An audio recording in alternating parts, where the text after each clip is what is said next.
देखो लास्ट जो क्लास हुई थी उसमें हमने छत्तीसगढ़ सहकारी सोसाइटी अधिनियम 1960 है की धारा 8 तक के जो प्रावधान है उनको पढ़ लिया। आज उनके आगे की चीजों को पढ़ना धारा नंबर 9 से।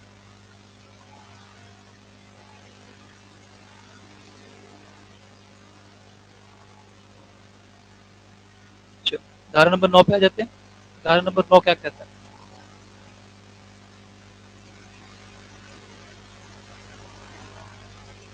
रजिस्ट्री करो।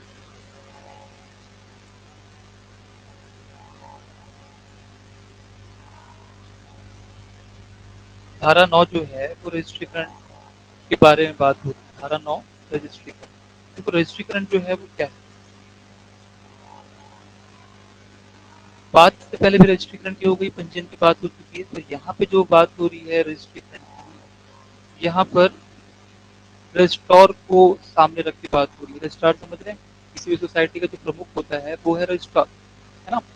तो अगर रजिस्ट्रेशन हो रही है, रजिस्ट्रेशन की बात हो रही है, पहला चीज रजिस्ट्रार जो है संतुष्ट हो जाए। पहला कंडीशन, जो रजिस्ट्रार है संतुष्ट हो जाए। संतुष्ट का मतलब क्या हो रहा है कि अगर कोई सोसाइटी बनाने के उद्देश्य से आवेदन करता है, रजिस्ट्रेशन कराना चाहता है और उससे संबंधित जितने भी पहलू हम देखने वाले हैं वो सभी के लिए रजिस्ट्रार जो है संतुष्ट हो जाता है कि हाँ ये सारी चीजें सही हैं, कानूनी तौर पे सारी जो विधि है, जो डॉक्यूमेंट को चाहिए, सारा का सब कुछ सही है, तो वो संतुष्ट माना जाएगा और कंडीशन को रजिस्ट्रेशन कर दिया जाएगा। अब संतुष्ट है, किन किन चीजों में संतुष्ट हो सकता है कि जो अधिनियम है, सोसाइटी संबंधित जो अधिनियम है, जो कानून है, उनका उल्लंघन न किया गया, उनका उल्लंघन न किया गया हो, पहला कंडीशन। या इनके द्वारा जो भी प्रावधान लाया जा रहा है, सोसाइटी के द्वारा जो भी प्रावधान है, जो भी कानून की बात हो रही है या विधि है, वो सोसाइटी के, है ना, वे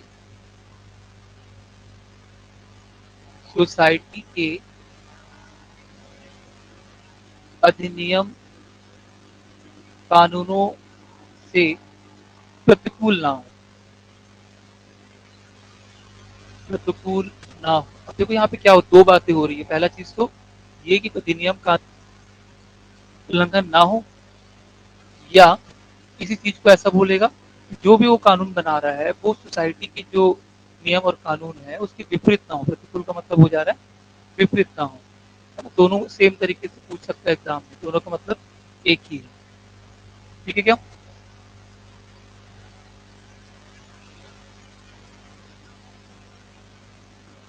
अब देखो यहाँ पे अगर रजिस्ट्रेशन की बात हो रही है, तो ये विधि अगर पहला पॉइंट जो है ये कह रहा है कि संतुष्ट हो गया तो रजिस्ट्रेशन जो है वो कर देगा। पर अगर मान लो संतुष्ट नहीं हुआ, है ना, अगर जो रजिस्ट्रार है, अगर रजिस्ट्रार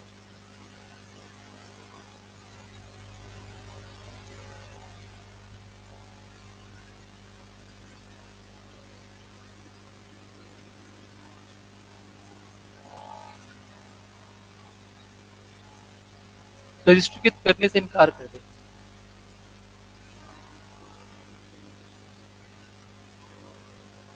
क्या करता है ना, जो रजिस्ट्रेशन करने से वो क्या कर रहा है, इनकार कर रहा है, ऐसे कंडीशन में समझना कि जब वो रजिस्ट्रार जो है रजिस्ट्रेशन करने से इनकार कर रहा है, मतलब ये पहली जो पॉइंट है, इनमें संबंधित कोई त्रुटियां होगी, तो ऐसे कंडीशन वो क्या करेगा, जो सोसाइटी का आवेदक है और उस आवेदक में जिसका प्रथम हस्ताक्षर है, पहला साइन जिसका होगा, उसको उसकी इनकार संबंधित जो विषय है ना, डिटेल के साथ कि क्यों उनको मना किया जा रहा है, क्यों रजिस्ट्रेशन से नहीं किया जा रहा है, वो उस प्रथम हस्ताक्षर के पास उसकी एक कॉपी भेजेगा।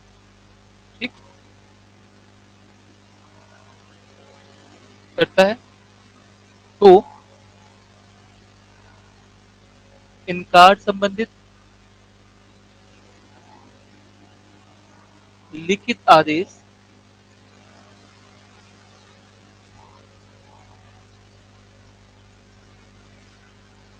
आवेदक के प्रथम हस्ताक्षर को भेजता है। ना ये जरूरी भी है भाई, अगर मना किया जा रहा है तो उसका कारण भी बताना होगा, तो कारण जो है उसके साथ ही दे।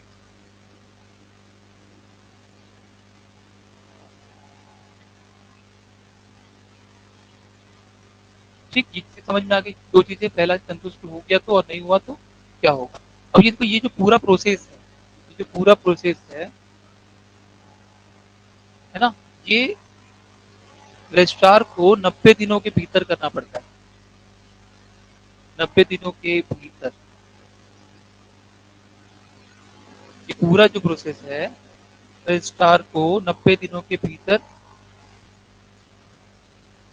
प्राप्त करना होगा। ये करना होगा एक कार्य संतुष्ट वाला, है ना। रजिस्ट्रेशन में काम करने होने के लिए उनको समय अवधि मिलती है 90 दिनों का। पर अगर ये कंडीशन समझना, अगर ये असफल हो गया, अगर ये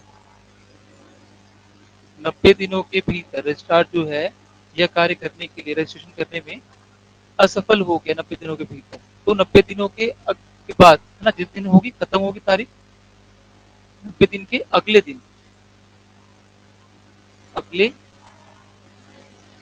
तारीख से 15 दिनों के भीतर, तारीख से 15 दिनों के भीतर उनको क्या करना पड़ेगा, जो उच्च अधिकारी है,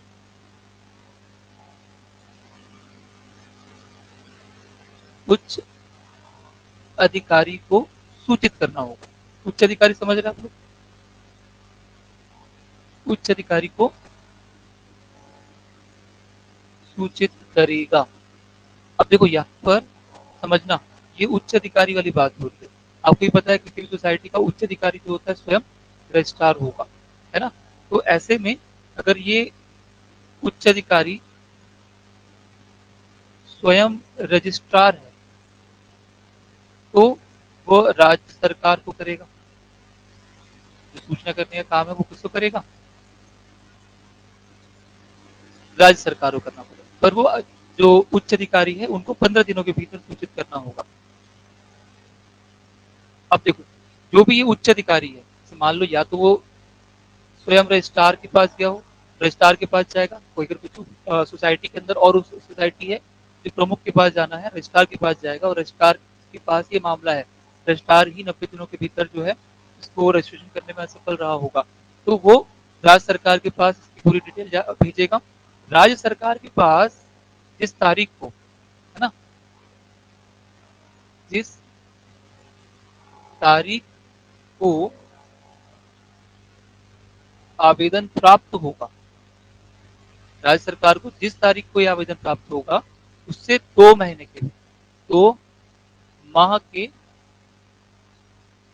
भीतर, 2 माह के भीतर इनको क्या करना होगा, इसका निपटारा करना होगा, इस मामले का निपटारा करना होगा, चाहे वो हाँ में हो या ना में हो, जो भी कंडीशन, निपटारा करना होगा। और अगर मान लो कि यहाँ पर राज्य सरकार या फिर रजिस्ट्रार जो है वो असफल रहा, वो भी असफल हो गया, तो ऐसे कंडीशन में जो सोसाइटी है उसका रजिस्ट्रीकृत माना जाएगा। ऐसे में सोसाइटी रजिस्ट्रीकृत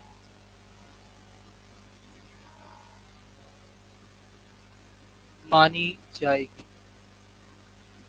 देख लो कंडीशन समझ में आया कि नहीं आया। यहाँ पे वापस से एक बार ध्यान से समझना, क्या अगर रजिस्ट्रेशन के लिए दो कंडीशन है, एक तो अगर वो संतुष्ट हो गए पूरी तरह से, तब की बात हो कि वो कानून बन जाएगा। दूसरा कंडीशन तब जब वो रजिस्ट्रेशन के लिए, है ना, इनकार कर रहे हैं, या फिर मान लो कुछ इनकार करने वाली बात हुई, कुछ त्रुटियां आ गई, तो ऐसे कंडीशन में क्या करना होगा, वो लिखित तौर पे जो आवेदक प्रथम हस्ताक्षर इसका होगा उसके पास वो डिटेल भेज देंगे, कारण भेज देंगे कि क्यों आपका रजिस्ट्रेशन हमने मना किया। और अगर मान लो कि दोनों ही कंडीशन में वो जवाब देने पे रजिस्ट्रेशन करने में असफल हुए 90 दिनों तक, तो 90 दिन के भीतर अगर वो ये रजिस्ट्रेशन वाला कार्य करने में असफल हो गए, तो उस 90 दिन की अगली तारीख से 15 दिन के भीतर जो उच्च अधिकारी होगा वहां पे उनको ये सूचित करना होगा। अब समझो कि ये उच्च अधिकारी स्वयं रजिस्ट्रार भी होगा, हो सकता है ना, कि किसी भी जो सोसाइटी है उसका प्रमुख कौन होता है, रजिस्ट्रार होता है। तो रजिस्ट्रार अगर, समझ रहे हो ना, सोसाइटी के अंदर भी सोसाइटियां होती है, तो ऐसे में जो उच्च वाली होगी, उच्च अधिकारी होगा उसके पास करेगी।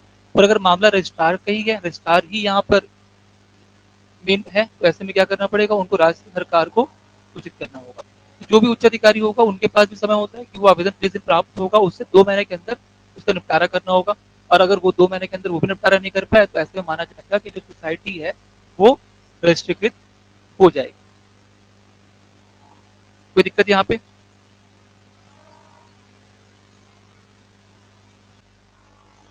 अगला है धारा 10।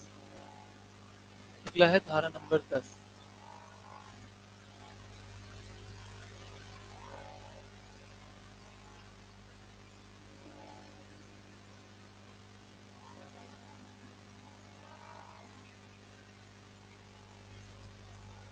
सोसाइटियों का वर्गीकरण। देखो, वर्गीकरण समझ में आता है, सोसाइटी आपको समझ में आ रहा है, जो पंजीयन की बात हुई थी, कोई सारे सोसाइटी है, उनका क्या कर रहे हैं हम, वर्गीकरण की बात हो रही है। अब देखो, वर्गीकरण मतलब क्या होता है, उनको अलग अलग उप डिपार्ट में बांटना, किसी भी एक वर्ग का उपवर्ग इस तरह से छोटे छोटे विभागों में बांटना क्या कहलाएगा, वर्गीकरण कहलाएगा। अब देखो, ये जो वर्गीकरण का काम है, ये काम किसका, रजिस्ट्रार। कि रजिस्ट्रार ही सोसाइटियों का प्रमुख होता है, तो जो वर्गीकरण का काम है वो भी किसका, रजिस्ट्रार का होगा। जो रजिस्ट्रार होगा, समझना इसको, जो रजिस्ट्रार होगा वो किसी वर्ग को एक या एक से अधिक शीर्षों में वर्गीकृत कर सकता है। क्या कह रहे हैं, फिर समझो। जो रजिस्ट्रार है, जो रजिस्ट्रार रजिस्ट्रार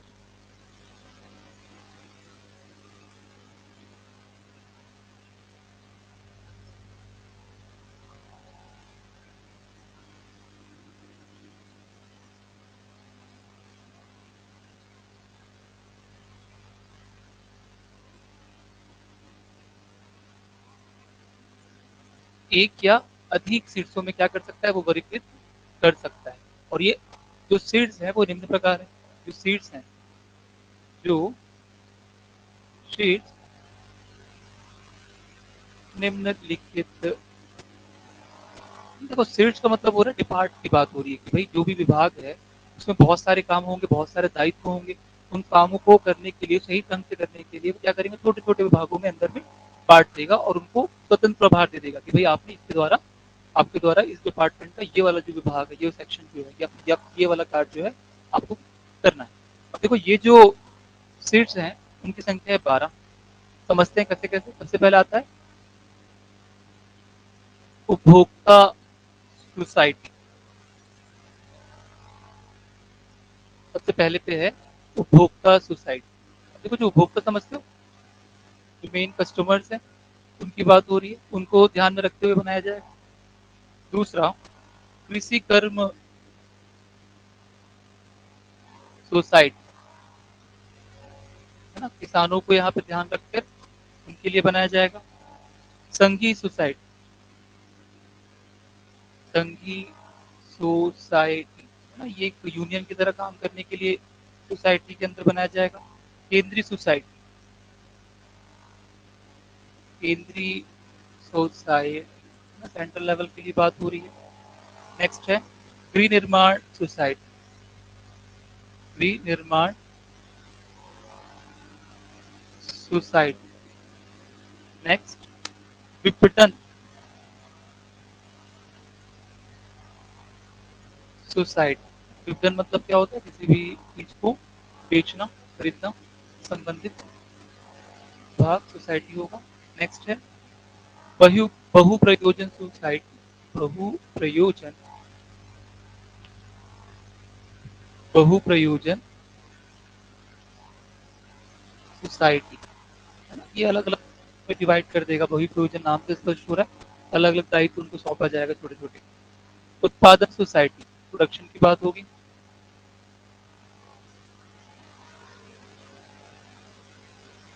नेक्स्ट, प्रसंस्करण सोसाइटी,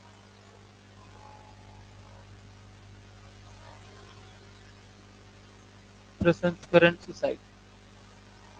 नेक्स्ट है संसाधन सोसाइटी,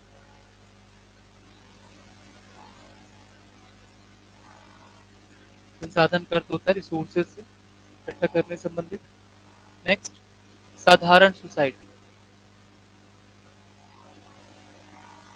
साधारण सोसाइटी। और लास्ट, औद्योगिक सोसाइटी।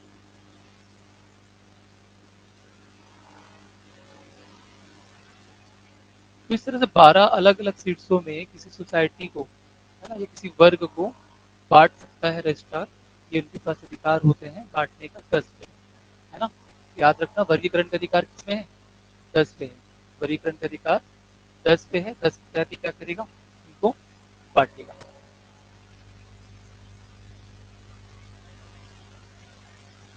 अब देखो ये जो बात हुई कि भाई उनको किसी भी वर्ग के सीट्सों में बांटना, वर्गीकरण करना, ये सिर्फ और सिर्फ उनके फायदे के लिए होगा, ये कह सकते हैं।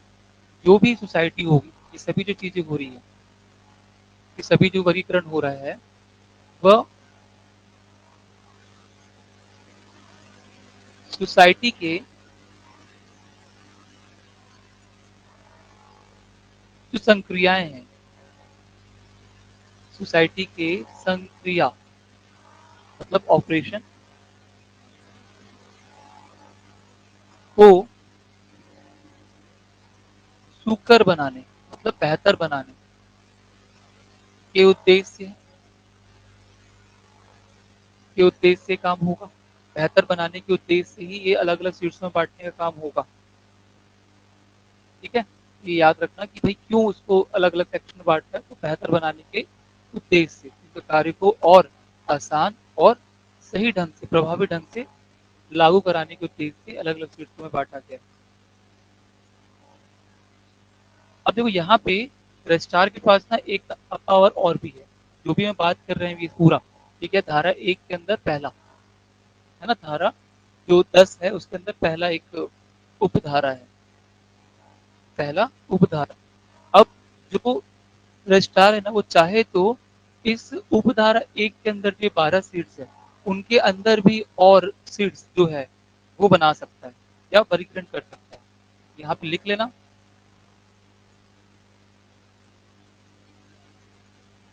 एक का क, रजिस्ट्रार उपधारा 1 के अधीन वर्गीकरण कर सकता है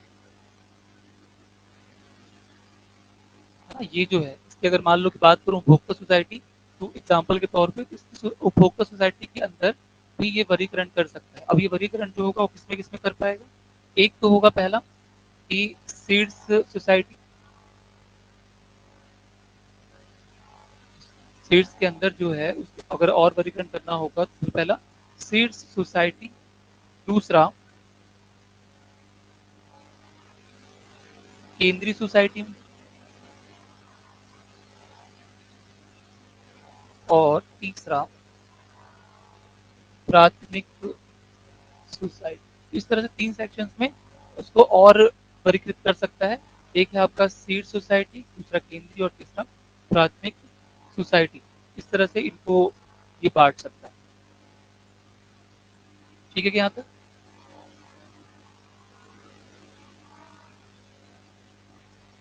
अब देखो यहाँ पे आपको 2 चीज समझ में आ गई। पहले वाले पॉइंट में चीजें समझ में आ गई आपको, किस तरह से किसी भी जो वर्ग है उसको अलग अलग सीट्स में वर्गीकृत किया जा सकता है, और उन सीट्स को भी अलग अलग सेक्शन में वर्गीकृत किया जा सकता है। अब बात हो रही है कि अगर बात करो एक सीट किसी वर्ग के एक सीट्स से दूसरे सीट्स में परिवर्तन करने की, तो जो रजिस्ट्रार है, रजिस्ट्रार लेखबंद किए जाने वाले कारणों से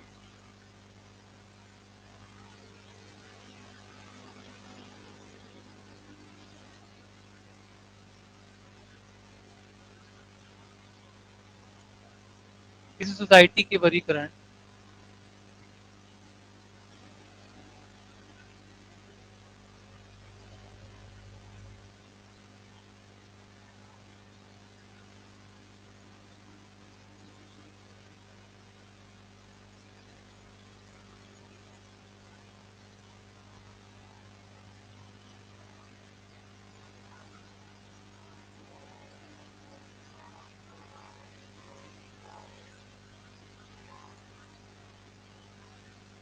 देखो यहाँ पे क्या कह रहे हैं आपको, देखो क्या बोल रहे हैं कि रजिस्ट्रार जो है वो लेखबंद तरीके से, रजिस्ट्रार जो होगा वो क्या करेगा, लेखबंद तरीके से किए जाने वाले कारणों से, मतलब क्या हो रहा है कि भाई मान लो कि कोई एक आपको 12 जो सीट्स बताए किसी एक वर्ग के सीट्स, उसमें क्या करना है, फेरबदल करना चाहता है, किसी एक सीट से दूसरे सीट में उसको ले जाना चाहता है, तो भी वो काम जो है यहाँ पर कर सकता है उपधारा 2 के अंतर्गत। तीसरा जो समझने के लिए बात है, कोई भी अगर परिवर्तन कर रहा है ना,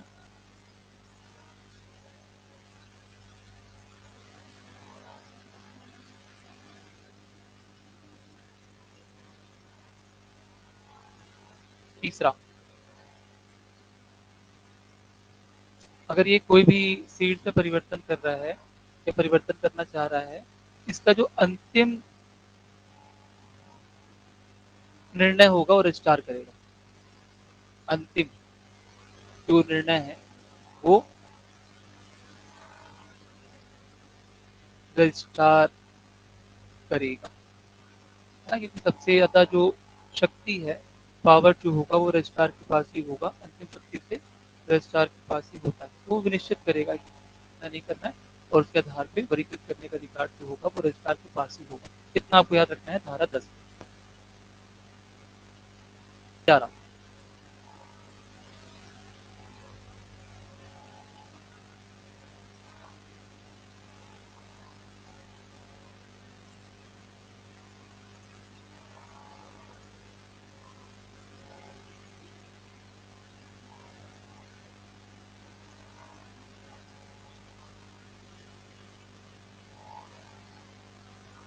ठीक है, देखो एक और एक 11, है ना, एक और एक संशोधन करने के लिए क्या करना पड़ता है, एक एक नियम को जोड़ना पड़ता है, याद रखना। संशोधन का मतलब क्या हो रहा है, एक एक नियमों को जोड़ना, 11 यहाँ से एक और एक, इनको आपस में जोड़ोगे तो क्या होगा, जो उनकी उपविधियां है उसमें क्या होगा, संशोधन, याद रखना। 11 पे क्या है, संशोधन, किसमें संशोधन, उपविधियों में संशोधन जो है वो 11 पे आएगा। अब देखो टाइटल आपको समझ में आ गया कि जो उनकी उपविधियां है उसमें संशोधन कर रहे हैं, उनमें जो कानून है उसके अंदर जो नियम बने हुए हैं उसको बदलाव करना चाह रहे हैं, तब उसको कह रहे हैं संशोधन करना, और जो होगा धारा नंबर 11 के अंतर्गत होगा।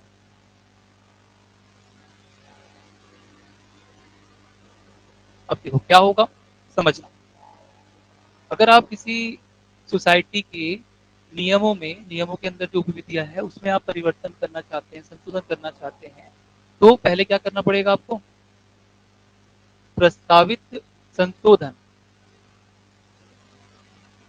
की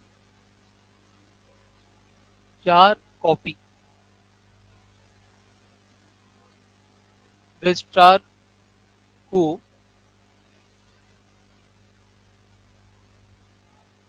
भेजनी होगी,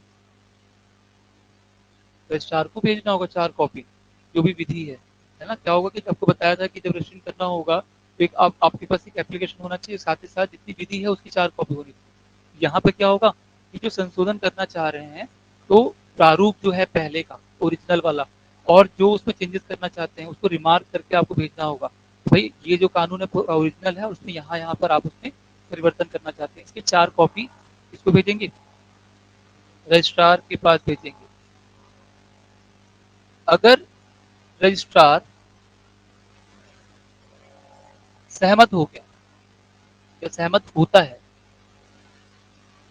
तो वो क्या करेगा, संशोधन को मानेगा, कि संशोधन करना चाहिए और रजिस्टर पे दर्ज करेगा।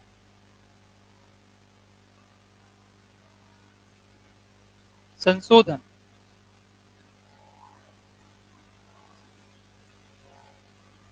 तो क्या लिखना चाहिए इसको? अधिनियम के अधीन, अधिनियम के अधीन रजिस्टर में दर्ज करेगा। देखना समझने वाली बात क्या है यहाँ पे, जब तक ये रजिस्टर पे दर्ज नहीं होगा तब तक जो संशोधन है वो नहीं माना जाए।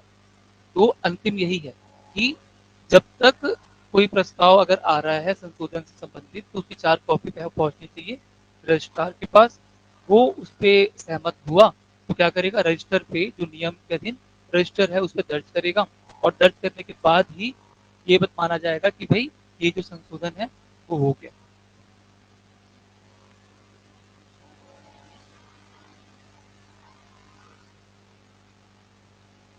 अब देखो ये सभी चीजें हुई, अगर मैं बात कर रहा हूँ कि यहाँ पे सहमत हुआ है, अगर वो सहमत हो रहा है, भाई सहमत किन किन कारणों से होगा ये भी तो जरूरत है।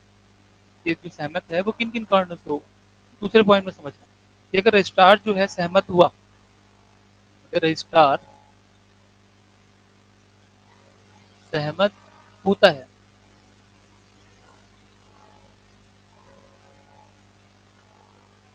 तो लिखो कब, जब जो नियम है ना, सोसाइटी की जो अधिनियम है, नियम कह लो या कानून के प्रतिकूल ना हो, इनके प्रतिकूल ना हो, पहला कंडीशन। दूसरा,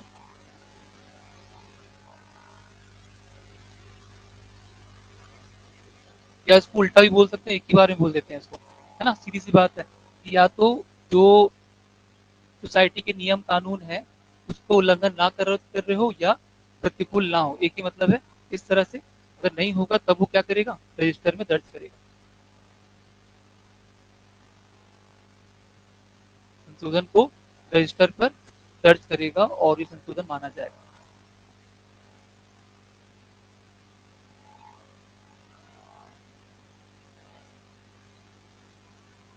अब देखो यहाँ पे एक चीज और समझ, तीसरे पॉइंट पे, रजिस्ट्रार जो है उनके पास ताकत है, पावर है कि वो रजिस्ट्रेशन करेंगे, संशोधन में भी इनका ही सबसे ज्यादा इनके पास शक्ति होगी। तो रजिस्ट्रार जो है वो किसी को भी, किसी सोसाइटी को अगर वो रजिस्ट्रेशन करना चाहता है, रजिस्ट्रेशन में परिवर्तन करना चाहता है, उनकी विधियों में परिवर्तन करना चाहता है तो उनसे मना नहीं कर सकता, है ना। तो यही बात है कि मना नहीं कर रहा, इसका मतलब उनको सुनवाई का अवसर देगा रजिस्ट्रार, आवेदक सोसाइटी को सुनवाई का अवसर देगा। सुनवाई का अवसर का मतलब क्या हो रहा है, पक्ष रखना, अगर वो विधि में परिवर्तन करना चाहते हैं, बदलाव करना चाहते हैं तो क्यों और किस लिए, ये अब तो उनको पक्ष जो है वो रखने का मौका देगा,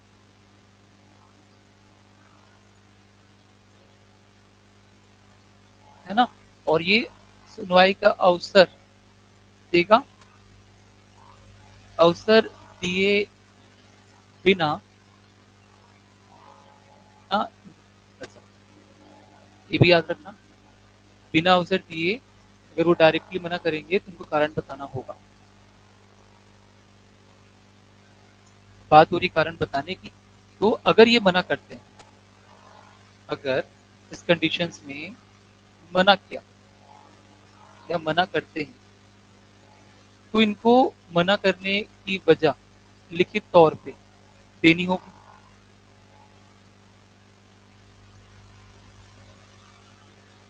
मना करते हैं तो कारण सहित लिखित रूप में, याद रखना 45 दिनों के भीतर,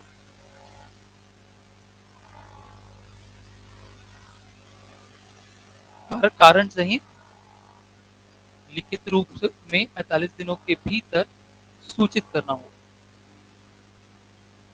सूचित किनको करेंगे?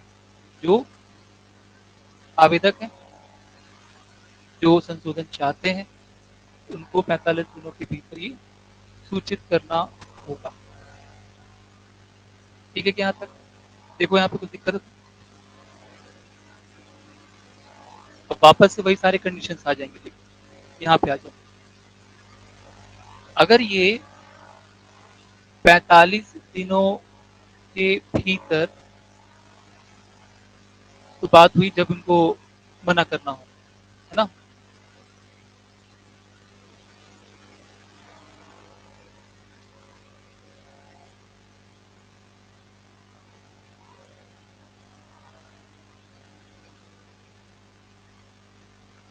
पर अगर ये पूरा कंडीशन से मान लो कि किसी भी तरह का संशोधन के पक्ष में बात नहीं हो रही है, संशोधन ये चाहते हैं उस पक्ष पे रजिस्ट्रार जो है न्यूट्रल हो गए, है ना? या तो वो हाँ बोल रहे हैं और ना तो ना बोल रहे हैं, कोई भी जवाब नहीं दे रहे हैं, और लिखित तौर पे 45 दिन की सूचना जो है देने के बाद भी ये कुछ इस नहीं ले रहे हैं, तो ऐसे में क्या होगा? अगर ये मान लो कि 45 दिन खत्म हुए और यहाँ पे असफल हो गए, असफल हो गए, समझो ना? 45 दिन तक ये लिखित तौर पे दिया गया और उसको गलत ढंग से वो इसको संशोधन को नहीं मान रहे हैं, तो क्या करना पड़ेगा? उन्होंने अपना काम सही तरीके से नहीं किया। ऐसे में 45 दिन खत्म होने के तारीख से अगले 15 डेज 15 दिनों के भीतर उच्च अधिकारी को सूचित करना होगा।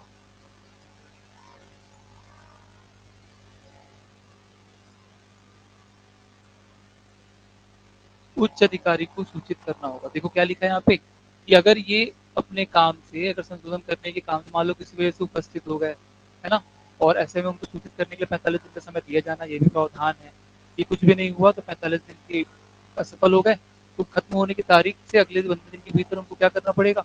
उच्च अधिकारी को बताना पड़ेगा। उच्च अधिकारी जो है वो स्वयं जो है अगर रजिस्ट्रार हैं तो उनको किसको सूचित करना पड़ेगा? राज्य सरकार को। अगर रजिस्ट्रार से नीचे जो है कोई दूसरा रजिस्ट्रार है ना? तो वो क्या करेंगे? रजिस्ट्रार को जाके सूचित करेंगे। उच्च अधिकारी में आपको ये समझ जाना है कि वो रजिस्ट्रार भी हो सकते हैं या राज्य सरकार भी हो सकता है। रजिस्ट्रार या राज्य सरकार, दोनों में से किनको भी सूचित करना होगा। जो क्या करेगा? वापस से 2 माह के भीतर निपटारा करना होगा। सूचना प्राप्त होने की, मतलब ये सूचना जो है प्राप्त होने की तारीख से 2 माह के भीतर इनको निपटारा करना होगा। और अगर ये यहाँ पर भी ये असफल हो गया, यहाँ पर भी ये असफल होते हैं, संशोधन जो है वो रजिस्ट्रीकृत कर दी जाएगी।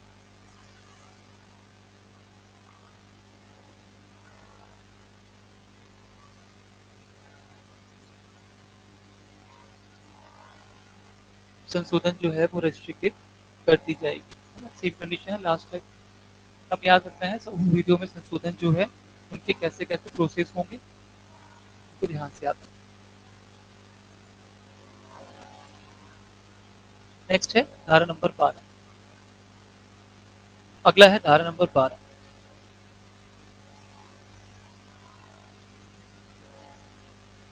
धारा नंबर 12 क्या कहता है? धारा 12 उपविधियों के संशोधन के लिए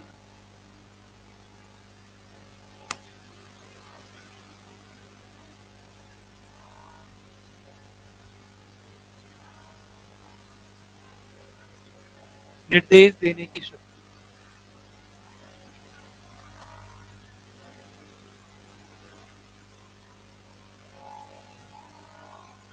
उपविधियों के संशोधन के लिए निर्देश देने की शक्ति।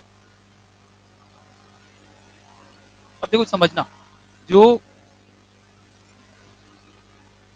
धारा 12 है ना, 11 में क्या बोल रहे थे कि उपविधियों में संशोधन की बात हो रही थी। अब यहाँ पे क्या है, अगला जो 12 जो है उसमें संशोधन की शक्ति की बात हो रही थी। ये संशोधन करने का हक किसके पास है? याद रखना, सबसे पहला जो चीज आएगा कि अगर जो सोसाइटी के जितने भी सदस्य हैं उनमें से 50% सदस्यों के अनुरोध पर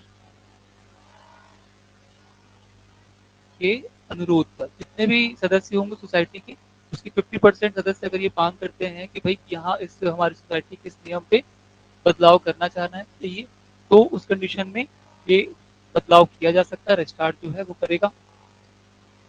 सेकंड, या इसी को ही समझो, इसी में ही समझो, या समझना, या रजिस्ट्रार को ये लगता है कि जो सोसाइटी के नियम है, कानून है, उसमें बदलाव करना जो है वो आवश्यक है, या जो सदस्य हैं सोसाइटी के उनके हित में है, और इस उद्देश्य से वो चाहता है कि इसमें जो है संशोधन होना चाहिए, तो वो क्या कर सकता है, जो सोसाइटी के सदस्य है उनको अनुरोध कर सकता है, उनसे कह सकता है लिखित तौर पे कि आपको इस संबंधित उपविधि में संशोधन लाना चाहिए। ठीक,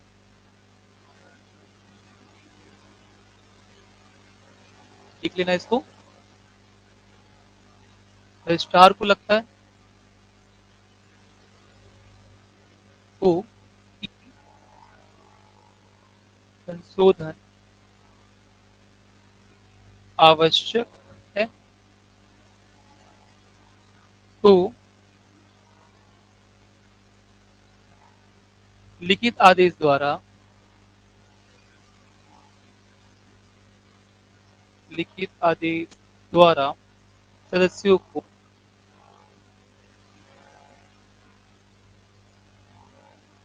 60 दिनों के भीतर, डेट भी याद रखना, दिन भी याद रखना, 60 दिनों के भीतर संशोधन करने कह सकता है। बात समझ में आ गई वाली, कि 50% अगर सदस्य स्वयं से कह दे तो हो जाएगा, और अगर रजिस्ट्रार को लगता है कि भाई करना चाहिए, तो वो 60 दिन का टाइम देगा, बोलेंगे कि आपको संशोधन इस पे लाना चाहिए। अब अगर समझो सेकंड पॉइंट, अगर मैं ये कहूंगा 60 दिन का समय दे रहा है और सोसाइटी को कहा जा रहा है कि आपको संशोधन करना चाहिए या संशोधन प्रस्ताव लाना चाहिए, और उस पे वो असफल हो गए, अगर सोसाइटी रजिस्ट्रार द्वारा दिए गए समय पर संशोधन प्रस्ताव लाने में असफल रही, असफल हो गई, तो संशोधन प्रस्ताव नहीं ला रही है, तो है ना, अगर नहीं ला पा रही तो फिर भी क्या करेंगे, एक मौका देगी। कैसे? सुनवाई का, सोसाइटी को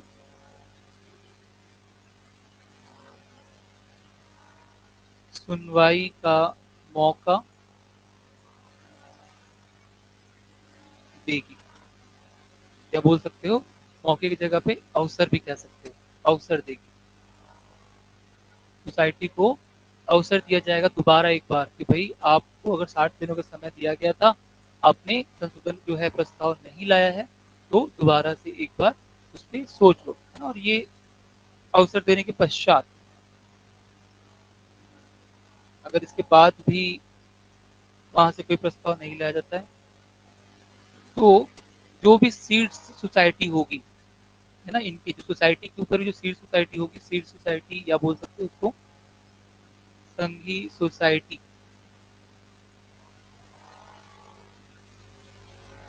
की राय ली जाएगी,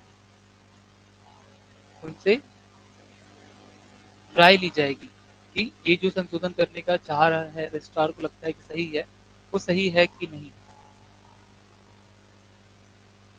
है ना। और इसके उपरांत रजिस्ट्रार के पास ये शक्ति होगा कि वो संशोधन कर सके,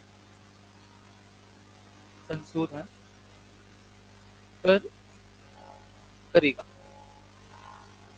और उस संशोधन की जो कॉपी होगी, है ना, तो बोलते हैं प्रमाण पत्र, जैसे आपको मिलता है ना जब कभी आप कोई संशोधन करोगे या फिर कोई सर्टिफिकेट जैसे कह लो, वो प्रमाण पत्र जो है वो जारी करेगा, सोसाइटी को जारी करेगा। बोल सकते हैं कि जो भी प्रमाणित प्रवृत्ति होगी, प्रमाणित प्रति की कॉपी सोसाइटी को जारी करना होगा, सोसाइटी को जारी करना होगा। ठीक है, देखो यहाँ पर ना एक चीज याद रखना, धारा 12 जो है ना उसके अंतर्गत अगर बोल रहे हैं कि शक्ति है रजिस्ट्रार के पास, है ना, लेकिन ये वाली जो है ना अपवाद याद रखो अलग से, धारा 12 के ऊपर, धारा 12 के उपबंध नगरी सहकारी बैंक, नगरी सहकारी बैंकों के मामले में लागू नहीं होगा, बैंकों के मामले में लागू नहीं होता, ये अलग से याद रखना। धारा 12 का जो उपबंध आपने पढ़ लिया, ये वाला जो सेक्शन है ये आपका नगरी जो सहकारी बैंक है ना, नगरीय सहकारी बैंक है, यहाँ पर ये काम नहीं करता या लागू नहीं होता, वहां पर इसका नियम अलग है, अलग तरह से ये चलेगा। यहाँ तक कोई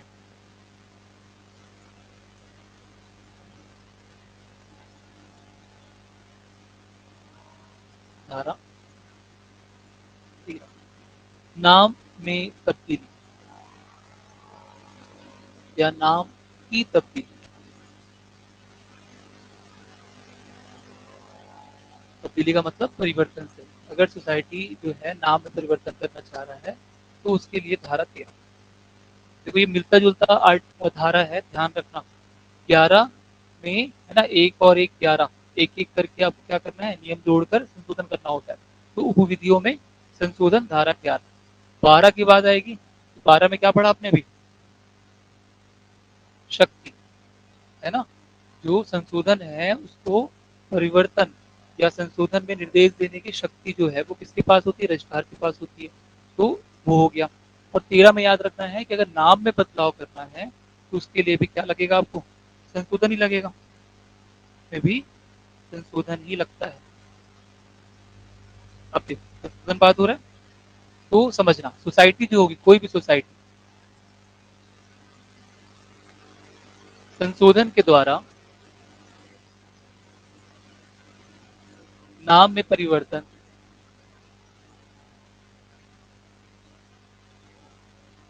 कर सकती है, सोसाइटी संशोधन के द्वारा नाम में परिवर्तन कर सकती है, पहला चीज याद रखो।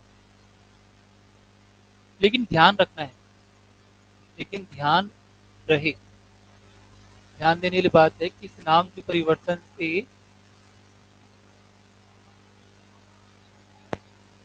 सोसाइटी को, ये ऐसा नाम ना रखते कि सोसाइटी को तकलीफ हो जा रहा है, या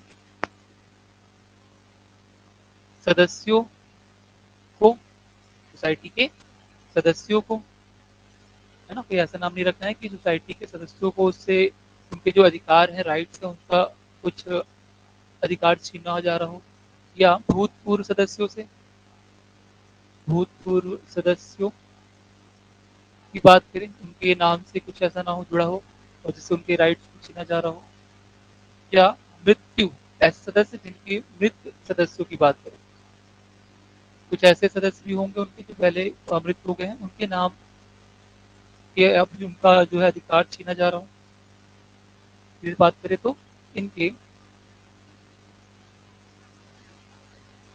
अधिकार पर प्रभाव ना पड़े।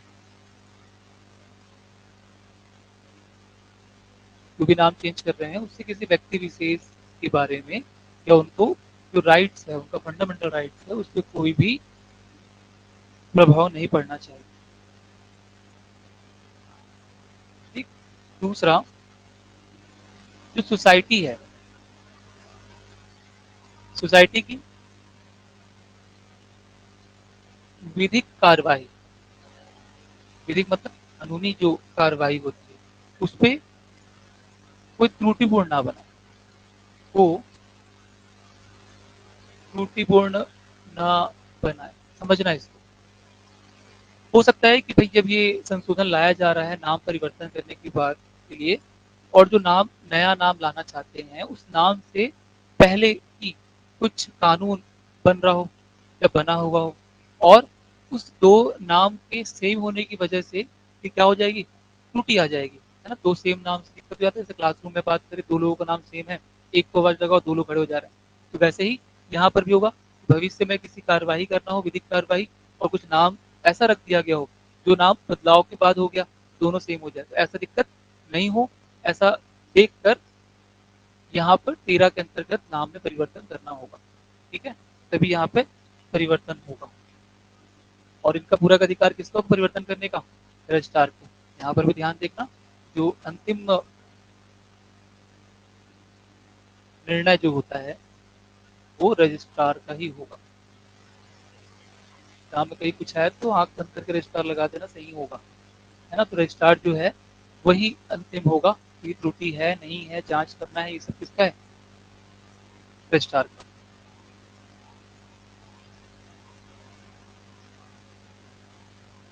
नेक्स्ट है आर्टिकल नंबर 40,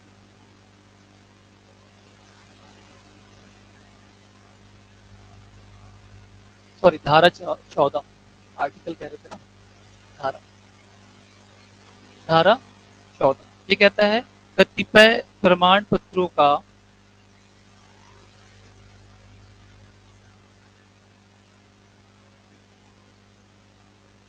कतिपय प्रमाण पत्रों का निश्चायक साक्ष्य होना।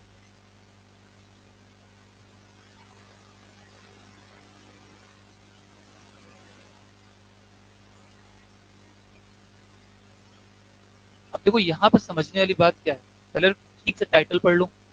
कह रहा है कि कतिपय जो प्रमाण पत्र है, जो प्रमाण पत्र है उनका निश्चायक, मतलब वो है, साक्ष्य आपके पास होना चाहिए। अगर आपने किसी सोसाइटी ने रजिस्ट्रेशन किया है तो रजिस्ट्रेशन का उनके पास प्रमाण पत्र होगा, सर्टिफिकेट होगा, और उसी को ही कहा जा रहा है कि वो साक्ष्य होगा कि वो जो सोसाइटी है वो रजिस्ट्रीकृत है या नहीं। समझना है पहला पॉइंट।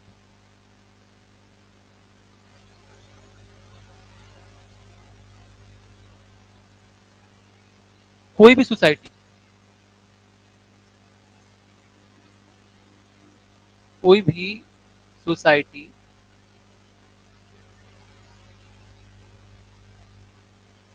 पंजीकृत या रजिस्ट्रीकृत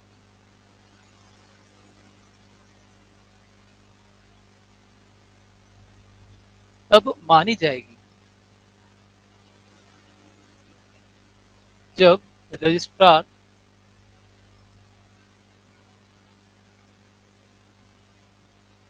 रजिस्ट्रीकृत प्रमाण पत्र पे हस्ताक्षर करेगी, है ना। जो भी सर्टिफिकेट है जो जारी हो रहा है वो आपके रजिस्ट्रार जो है उसके हस्ताक्षर जरूरी है। जैसे हस्ताक्षर होगा और उसकी कॉपी जो है, प्रति आपके पास जब तक नहीं आ जाती तब तक आप जो है ना काम स्टार्ट नहीं कर पाओगे। तो मेन तो यही है कि जो सोसाइटी रजिस्ट्रेट होना चाह रहा है उसका प्रमाण पत्र जो है आपके पास होना चाहिए, और उसमें हस्ताक्षर होना चाहिए किनका, रजिस्ट्रार का। तभी आप रजिस्ट्री जो रजिस्ट्रीकृत है ना, पंजीयन आपका हुआ है, वो माना जाएगा, है ना। अब बात हो रही है कि हस्ताक्षर होने के बाद ये कब आपके पास पहुंचेगी, तो 60 दिनों के भीतर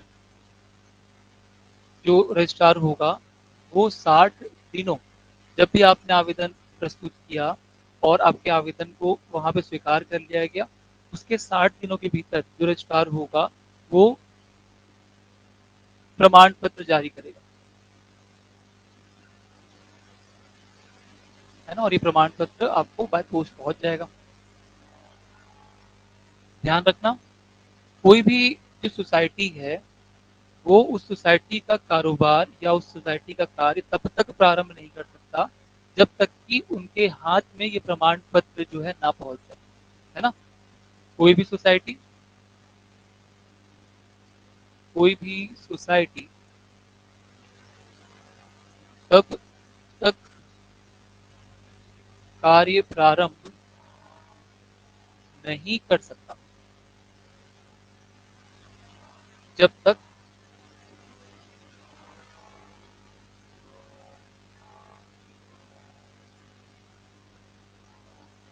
रजिस्ट्रीकृत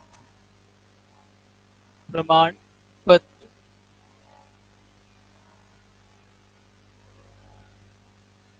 प्राप्त ना हो की जरूरी। हाथ में होना चाहिए कॉपी, तब जाके आप वहाँ पे करोगे। ठीक।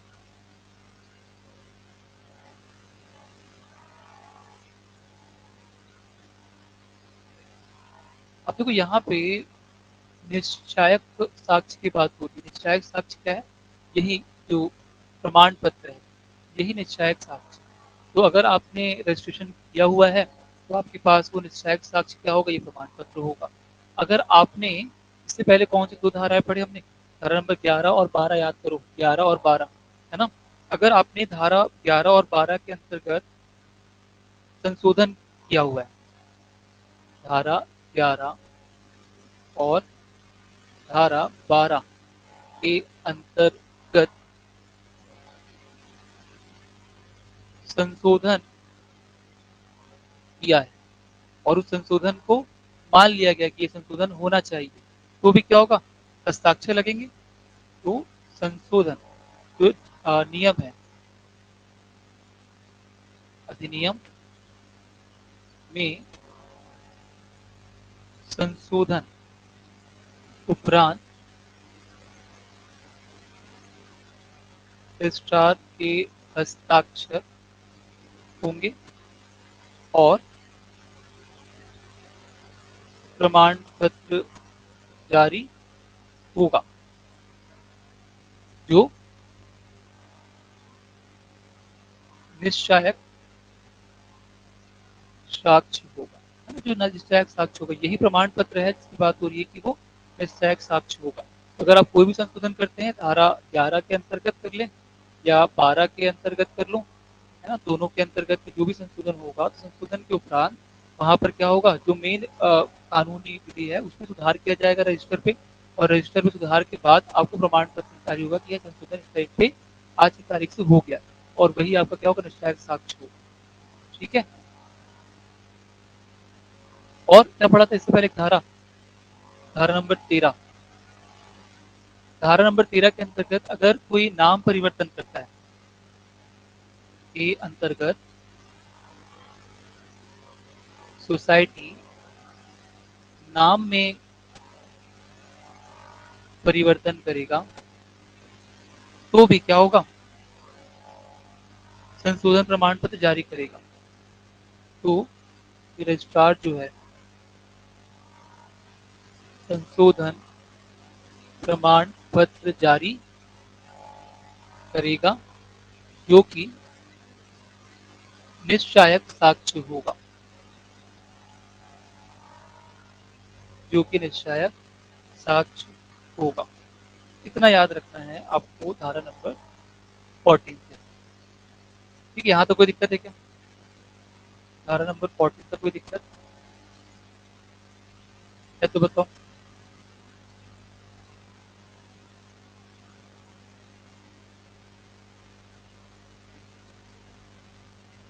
कोई दिक्कत नहीं? ठीक, आज की क्लास में इतना ही। ठीक है, इसके आगे की जो धारा है उसको अगली क्लास में पढ़ेंगे। कोई भी डाउट होने पे पूछ लेते हैं।